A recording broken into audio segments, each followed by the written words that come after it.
தமிழ்நாடு பேரிடர் அபாய தணிப்பு முகமை சார்பில் வெப்ப அபாய மேலாண்மை குறித்த ஒருநாள் பயிலரங்கை வருவாய் மற்றும் பேரிடர் மேலாண்மைத்துறை அமைச்சர் செங்கோட்டையன் தொடங்கி வைத்து வருகிறார். அதன் காட்சிகளை பார்க்கலாம். கூடுதல் விவரங்களோடு செய்தியாளர் பாஸ்கர் பாண்டியன் இணைந்திருக்கிறார். பாஸ்கர், வணக்கம். முழுமையான விவரங்களை வழங்கலாம்.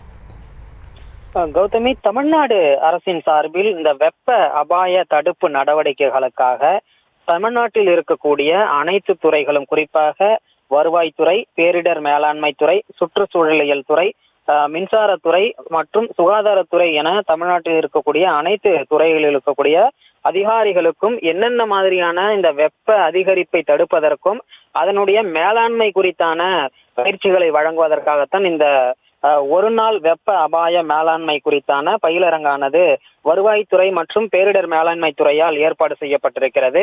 இந்த பயிலரங்கைத்தான் அமைச்சர் செங்கோட்டையன் தொடங்கி வைத்து அதிகாரிகளிடையே உரையாற்றியிருக்கிறார். குறிப்பாக தமிழ்நாட்டிலே முதன்முறையாக இந்தியாவிலேயே இந்த வெப்ப அபாயத்தை தடுப்பதற்கான நடவடிக்கைகளை தமிழ்நாடு அரசு தொடங்கி இருப்பதாகவும், அதோடு மட்டுமல்லாமல் அந்தந்த மாவட்டங்களில் இருக்கக்கூடிய ஒவ்வொரு மாவட்ட ஆட்சியருக்கும் தலா 50 கோடி ரூபாய் இந்த வெப்ப அபாயத்தை தடுப்பதற்கான நிதி பகிர்வானது வழங்கப்பட்டிருப்பதாகவும், மேலும் இந்த வெப்ப அபாயத்தை தடுப்பதற்கான பயிற்சிகள், மேலாண்மை ஆகியவற்றை வழங்குவதற்காக 55 கோடியில் புதிய பயிற்சி மற்றும் மேலாண்மை மையத்தை அமைப்பதற்கான நடவடிக்கைகளில் வருவாய் மற்றும் பேரிடர் மேலாண்மை துறை இயங்கி வருவதாகவும், நடவடிக்கைகளை மேற்கொண்டு வருவதாகவும் அமைச்சர் தெரிவித்திருக்கிறார்.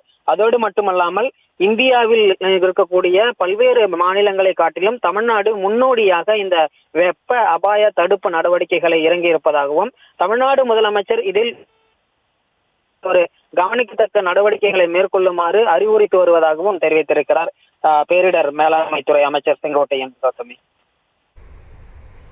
நிகழ்வு குறித்தான முழுமையான விவரங்களுக்கு நன்றி பாஸ்கர்.